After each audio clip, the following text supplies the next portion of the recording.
I think the sickness part is the saddest part, because a lot of people, when they have cancer or something, they're given this ultimatum, and like, you have to look at the end of your life in 8 months.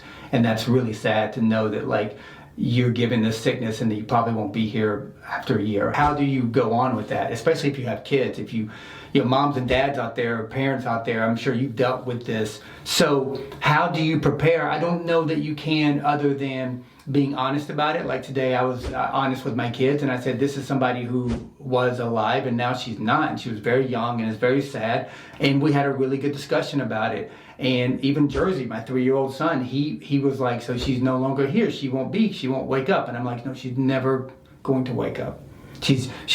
Her brain can never function. Her mouth can never talk. Her arms can never move. That's the way that I explained it to him. And he was like, that's sad. Yeah, there was a meme or TikTok thing that I read, and it was like, you know, if only I would have known that, you know, I wouldn't be here forever, I would have done this or that, or I wouldn't care what people thought about me, or I would just live my best life and be my best person, da da da. And then it goes, oh, wait, I did actually know. I just didn't think enough about it to actually do this while I was living. People think about those things at the end of their life rather than every day or, you know, whatever, so once frequently. Again, how did you live? Yeah. How are you? Did you live that way? If you lived that way, then you really lived. If you're thinking at the last minute about, you know, these things you should have done, then you had a chance to live, but you didn't make the choices that would have given you the ultimate happiness in life. And I think, speaking to all of us included, like we have to make the decision every day. Am I going to live a life that ultimately brings me happiness and pleasure without the expense of others? How can I find that life? And how can I also be giving to others? What is that life? Am I doing that every day? If I am, then I am truly living. And if I were to not be here one day, then I would just say, you know, I left it all on the table. Let's say there's 2 scenarios. And one scenario, let's say that when we die, that we could automatically be reborn as a baby. Like, okay, so you die and you're going to automatically be a baby, but you don't have any memory of your life that you had. So I wouldn't call that me then. You just don't have a memory of the person you used to be. I don't get how that's reborn because people have a fascination with death, and they want to think that their life has so much meaning that they're going to be maybe reborn or go into heaven or whatever people think. You know, maybe you ascend into heaven, and, like, you know, whatever your religious beliefs are, that's what you do. Or you're reincarnated and you come back again as something else. All I'm saying is that, let's say that you do come back and you don't have a memory of yourself, but you're here. That would satisfy some people. Or let's say at the same time, the other scenario, when you die, somewhere else in the world, a baby is born. Those are the same thing. Mm-hmm.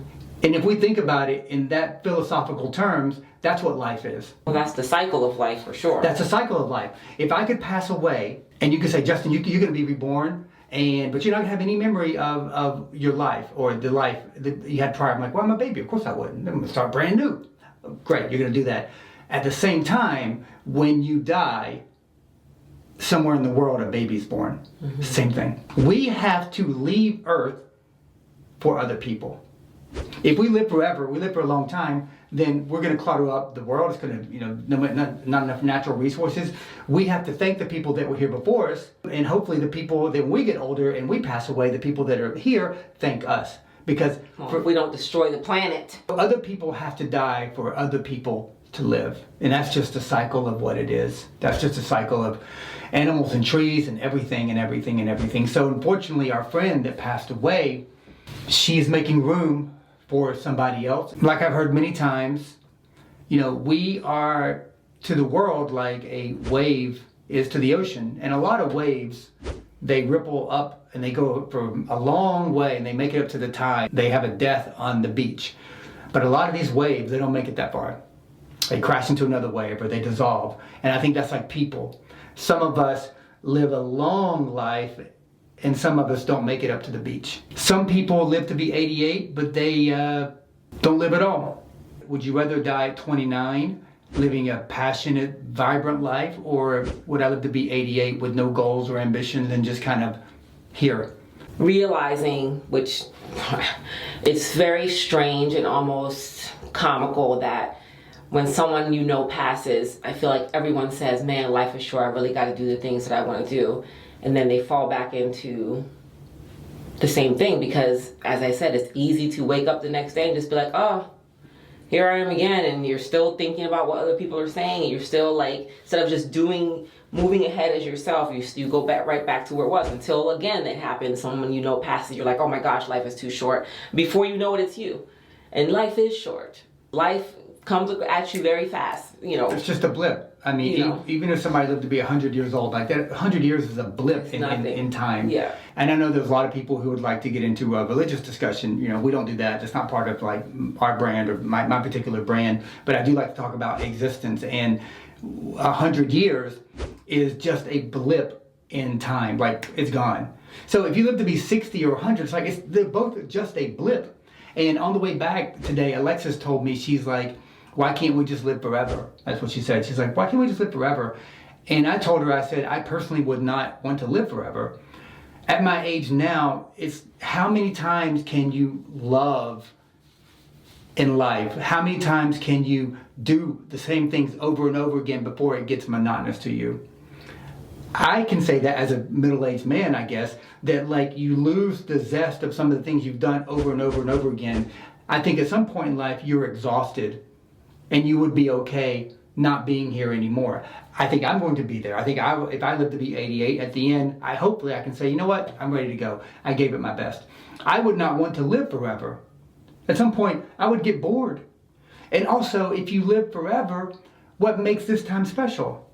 Because you always have a chance to make up or pursue it, like you're going to be here forever. Wow. The fact that we have only a few years here lets us know I need to put in my best effort now because I may not be here for a long time. Even if I am here for a long time, 90 years, that's still not a long time. Yeah, I mean, if you live forever like a vampire, yeah, sure, you keep getting chances at things. But living forever and being like decrepit and old and like sitting there, I don't know that that's a life.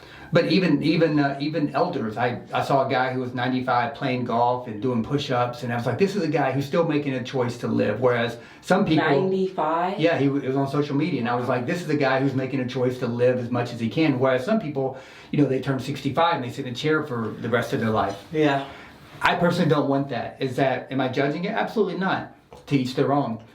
But to our kids, the best example we can be is to live life the best that we can with the best gear that pursues good relationships, ambition, all these different things, promotes healthy relationships.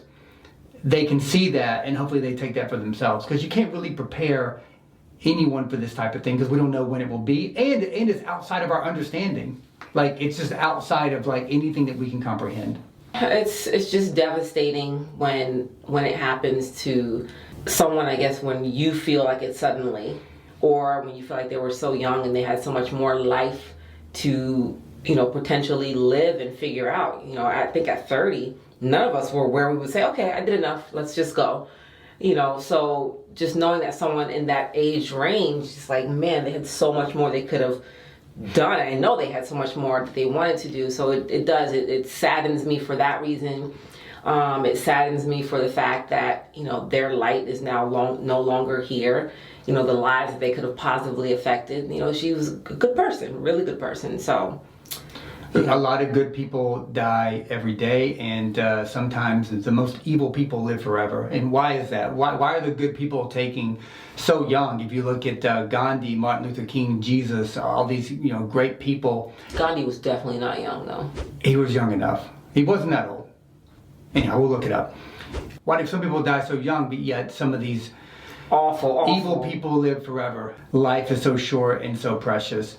And everyone has a fixation or a misunderstanding about death, or it's just a very complicated thing because we can't understand it. It's like a lot of people think when you die that you go into a closet and you're just in there forever, and like it's just dark, and it's just like, that's not, I don't think that's what it is at all. I think you're just not here anymore. I think nobody knows. So you just, speculating about it to me is just like, blah. I think all I know. So that's what these... you say. I think I know that when I pass away, I'm just not going to be here anymore. I'm not going to have any conscious of it, and I'm not here. The sad part is the people that do have my memory and they take that with them, That's the sad part, I think, about life. It's not about the person dying. It's the people that have to live with the memory of not being able to love you anymore or see you anymore. I think being here, living and suffering that way is not the way this person wanted to live. And at some point, you just say, I want to be taken. I don't want to have this pain anymore. And that's the hard part about life, is that when people die and pass away, I hate it that it ends so devastatingly painful for them when they have cancer or other things. You just want people to have a peaceful passing. But then again, I'm presuming maybe it was.